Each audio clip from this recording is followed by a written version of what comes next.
Democrats are on the lookout for a 6-foot-tall, 81-year-old who escaped the White House earlier today. We're told he sounds and looks something like this. The only garbage I see floating out there is his supporters. Biden doesn't have a laptop this time, but he did manage to get all the way to Pennsylvania. And he somehow found a stage. Remember the last guy when he was president, he said we have every week, we're going to have infrastructure week. After that, he tried to give a woman an award, dropped it, and then he started chewing on it. How he's still allowed to be near a camera is a mystery. Democrats thought Biden was strapped to a gurney after he ate baby feet. You'd think after derailing Kamala's closing speech with that garbage grenade, he'd want to lay low, sit the next one out. Snacking on babies with Dr. Jill in a panda suit. The Democrats keep trying to bench Biden, but he keeps running out onto the field naked. Biden's insiders say it's the World Series for politics, and he wants to play in it now. And he sees Philly and Scranton as his home field, where he thinks he's beloved. So he made a mad dash to Philly today, but Democrats aren't too happy he's in town. Quote, the appreciation from the Democratic base is still there, but the need for him to show up is not. At this point, it is really all about Kamala Harris, and she needs separation from Biden, is what one Democrat says. The speeches have to be inspiring, and Obama and Clinton are better suited for that task than the president. That stings. And Obama's speechwriter just went on CNN moments ago and told Joe his time's up. Should Biden even be going out on the trail for Harris at this point, or is he just like too much of a risk? I mean, if I was Joe Biden, and I knew, look, his legacy obviously is at stake in this election, and he is the president of the United States, got a lot of work to do as president, I would probably look at the numbers, I would look at the race and say, I'm going to focus on being president over the next couple of days. And that's probably the best, that's the best thing he can do for not just the Harris campaign, but himself and his legacy. Obama's guys are saying, nice presidential library you got over there, Joe. Be a shame if something happened to it. Next time you think about leaving the White House, think about your legacy. They're not afraid to put him in Walter Reed for the weekend. Hunter's going to need a new job where he doesn't have to pee in a cup, and the Sugar Brothers tapped out. So after this week, Democrats can't even stomach seeing Biden on the trail again. We're just learning that they confiscated his phone. He had a bunch of campaign calls scheduled yesterday, and they canceled all of them. They just told Joe, the reception's spotty. Try again tomorrow. And then Joe forgot. So they've taken away his laptop and his phone. The whole White House is angry at the big guy, even the White House stenographers. They are now as mad as you will ever hear a stenographer on the record that White House officials working for President Biden tried to change the meaning of their transcript. So it sounded like the president on that Zoom with Voto Latino was just criticizing a comedian instead of all Trump supporters. So after Biden called Americans garbage, they forced the White House stenographers to rewrite the transcripts. And the stenographers were like, you guys got to be kidding me. This is a violation of the Presidential Records Act. That's what you raided Trump's house over. And Biden's guys said, just do it. So they did it.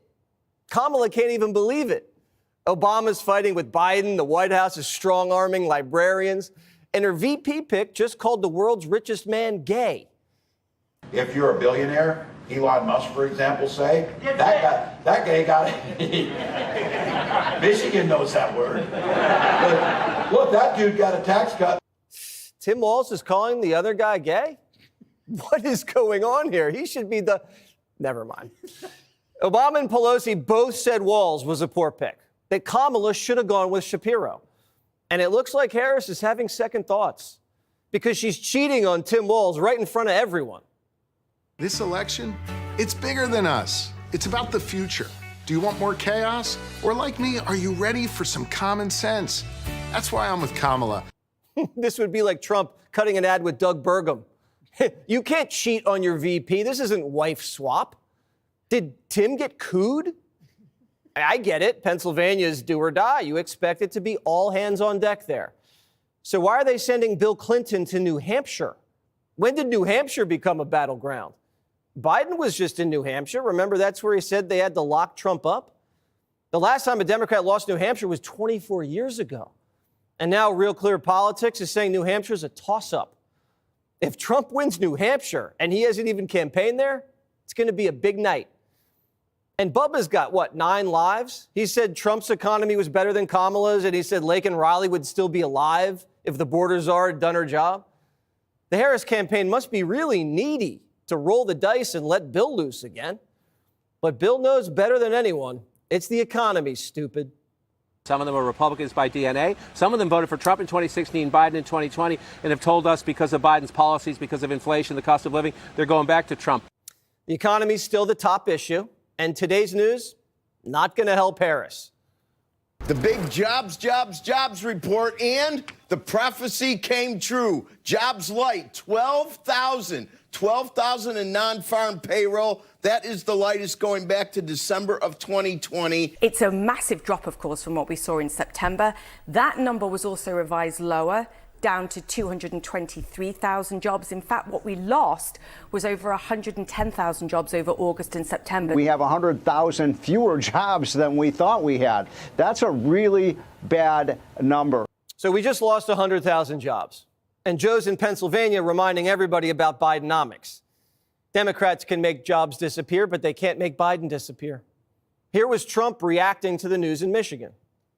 This is the lowest number in years, a pitiful 12,000 jobs last month. Whoa. Hundreds of thousands of jobs less than what it should be. I never heard of 12,000 jobs. That's not even believable.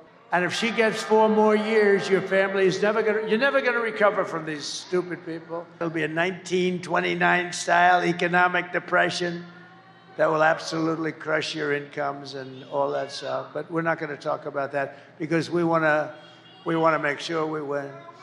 And when we win, you are 4 days away from the best jobs, the biggest paychecks, and the brightest economic future the world has ever seen. So the Biden economy looks like a mirage, and Kamala still can't give us a concise answer of what she's going to do if she wins. Day one, what's your first executive action?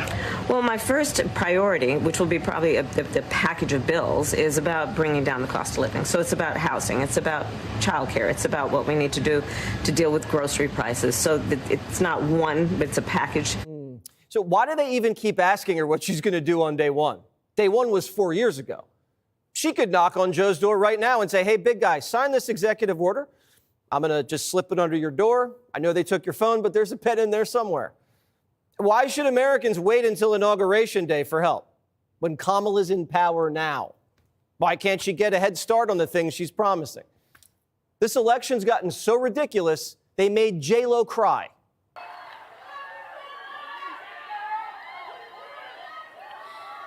I promised myself I wouldn't get emotional, but you know what? We should be emotional. We should be upset. We should be scared and outraged. Luckily, Trump will protect J-Lo, whether she likes it or not. But why can't Kamala Harris get emotional about America like J-Lo? This country's been through a lot the last 4 years. How is it that Harris is never upset by any of it? She just laughs along like nothing's wrong. And are Democrats running out of celebrities? Hollywood must be empty at this point. What, is David Hasselhoff going to come out with a white dude for Harris hat? Trump's putting on aprons, garbage vests, campaigning with blacks, Hispanics, whites, Muslims, carving up the Obama-Biden coalition like a jack-o'-lantern. What's Kamala been up to? Just calling everyone Nazis. How about her? She's always talking about, no, I want to bring the country together. Trump is Hitler. Excuse me, I shouldn't have said that. No, she's always saying, I want to go on peace, and we want to get together as a country. And, you know, the Trump people are garbage, total garbage. Oh. But we want to get together. And Trump is Hitler, and they're all racist, and they're all this, and they're all that. But we want to have peace, so we want to get along. I don't even know if she knows what the hell she's saying. This election is about whether the Democratic machine can kill off the incumbent and drag an unpopular, untalented replacement over the finish line. That's what it is. How close is this thing going to be? Trump's exactly right. She doesn't know what she's talking about. That's why she's their nominee. They like it that way. Do you? Click here to subscribe to the Fox News YouTube page to catch our hottest interviews and most compelling analysis. You won't get it anywhere else.